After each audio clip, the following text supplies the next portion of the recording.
مسیح کا جی اٹھنا برحق ہے تو مردوں کی قیامت بھی برحق ہے، اس لیے کہ جناب مسیح نے مقام پہ کہا تھا کہ قیامت اور زندگی میں ہوں۔ اب کیا مطلب؟ آپ نے زندگی میں کہا تھا کہ قیامت بھی میں ہوں اور زندگی میں ہوں، جو مجھے دیکھنا چاہے، زندگی چاہیے تو میرے پاس آئے، اور قیامت بھی چاہیے تو وہ بھی میں ہی ہوں۔ نمونہ ہے کہ زندہ شہادت ہے۔ دیکھیے کتنی خوبصورت بات ہے کہ قرآن شریف میں کہ مسیح کے جی اٹھنے کی پیش کرتا ہے کہ منکرین نے قیامت کے لب پر، ان کے ہونٹوں پر، زباں پر مہر لگا دی۔ کس طرح؟ غرض دنیا میں صرف ایک ہی مثال ہے کہ کوئی مردوں میں جی اٹھا ہے؟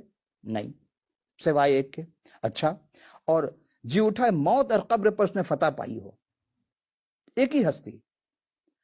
اب چونکہ ہم موت پر یقین نہیں کریں لیکن اس کے سماوی پر یقین کر رہے ہیں کہ ہاں ٹھیک ہے، متوفی کا بھی یقین نہیں کر رہے ہیں، تو جو قرآن کی کسی آیت کو اگر انکار کر دے گویا اس نے پورے قرآن کا انکار کر دیا۔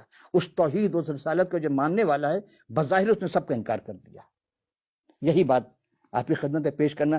اور اب دیکھیں غرض ہے کہ کیا کہ کوئی مردوں میں جی اٹھا؟ نہیں، سوائے ایک کے، جناب مسیح کے۔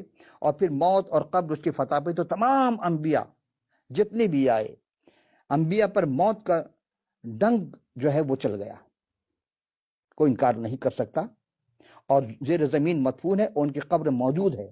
تو جن میں وہ نفخت من روح سور، جب سور پھونکا جائے گا، بگل بجایا جائے گا، جب وہ وقت آئے گا جب جناب مسیح دوبارہ اس دنیا میں تشریف لائیں گے، جلوہ افروز ہوں گے، اس وقت کی بات کی جا رہی ہے۔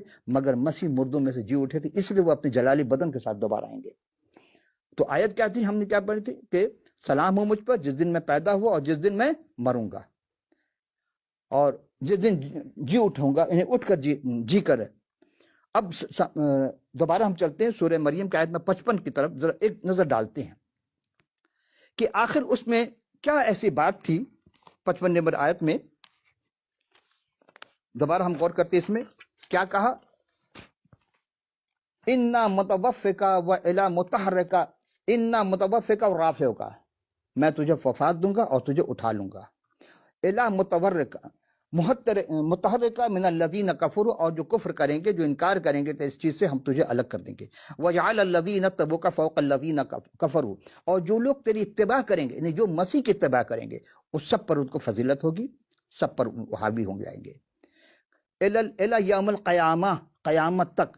اب آپ غور کریں، آج اس زمانے میں سب سے بڑے مذہبی اگر ماننے والے ہیں کسی نبی کے تو کون لوگ ہیں؟ یہ آپ خود ریسرچ کر سکتے ہیں کہ مسیح کے ماننے والے پوری دنیا میں سب سے زیادہ ہیں۔ اور پھر اس کے بعد ثم الی مرجعکم فاحکم بینکم فیما کنتم فیہ تختلفون، یہ جو تم آپس میں اختلاف کرتے ہو اس کو چھوڑ دو۔ یعنی جس طرح مسیح مردوں میں سے جی اٹھنے والے صرف وہی ہیں، اور اسی طرح آسمان پر جانے والے بھی وہی ہیں۔ اچھا، یہاں ہم ایک چیز آپ کی خدمت میں پیش کرتے ہیں، روکتے ہیں یہاں پر، کہ جو بھی آیا دنیا میں باقی تمام پیوندے خاک ہو گئے، مگر وہ زندہ ہیں اور ابد تک زندہ رہیں گے۔ اور تمام اہل اسلام اس بات پر مسلمات میں سے ہیں کہ وہی ایک زندہ جاوید ہے۔ اور قرآن شریف نے کیا کہا؟ ما یستوی الحیا، یعنی کوئی چیز، کیا چیز ہے اس میں؟ دو چیز ہم غور کریں گے کیا، اور یہ سورہ 35واں سورہ ہے، تین چیز کا تذکرہ ہو رہا ہے، چوتھے چیز میں آؤں گا۔ تین چیز کیا ہے؟ سب سے پہلی بات یہ ہے کہ کیا نابینا اور بینا برابر ہے؟ نہیں۔ کیا تاریکیاں اور نور برابر ہے؟ نہیں۔ تو کیا سایہ اور دھوپ برابر ہے؟ نہیں۔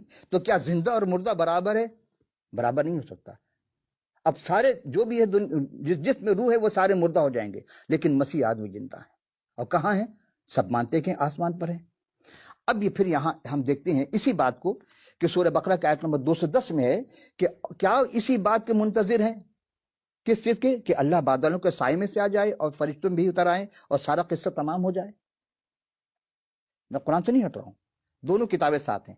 اسی چیز کو سورہ نساء کی آیت نمبر 69 میں ہے کہ اور قرب قیامت نزول مسیح کے وقت اہل کتاب میں سے کوئی فرد یا فرقہ نہ رہے گا، مطلب سب ایک ہو جائیں گے، مگر وہ مسیح پر موت سے پہلے ضرور صحیح طریقے سے اگر ایمان لے آئیں گے تو قیامت کے دن مسیح ان پر گواہ ہوں گے۔ اب اس کو کیسے سمجھیں گے کہ جب وہ آئیں گے تو کیا ہوگا، کس بات کی گواہی دیں گے؟ یہاں ایک اور چیز کہ دیکھتے ہیں کہ کیا مسیح جب اس دنیا سے